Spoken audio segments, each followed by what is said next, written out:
RideSmart is a bicycle safety program designed to develop practical lifelong skills through safe cycling.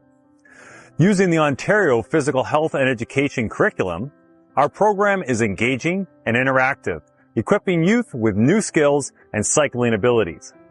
RideSmart skills create safe riders and safe future drivers. UO Community Bikes has been around since 2009.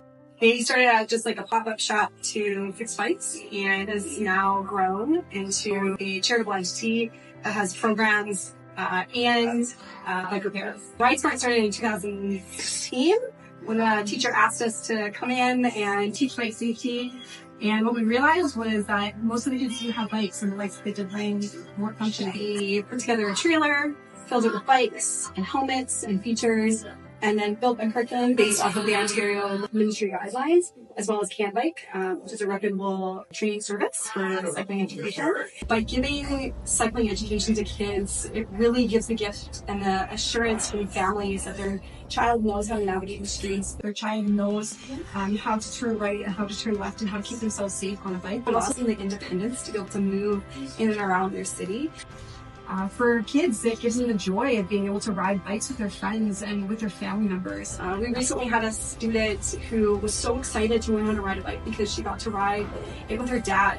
Her dad just was so excited to be able to take her on bike rides, and she in turn was really excited to be able to have that one-on-one time with her dad. So cycling education transcends just learning how to ride a bike, but it actually builds community by bringing things together.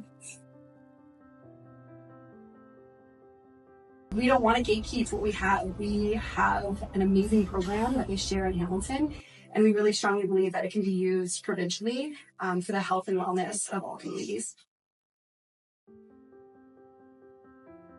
My hope for the RideSmart program is that every school has the opportunity to be able to offer cycling education to their student body, whether that be in grade 3, grade 4, grade 5, grade 7, grade 8, it doesn't matter, but that everybody has access to be able to learn how to ride a bike and have the opportunity to experience the joy of riding a bike.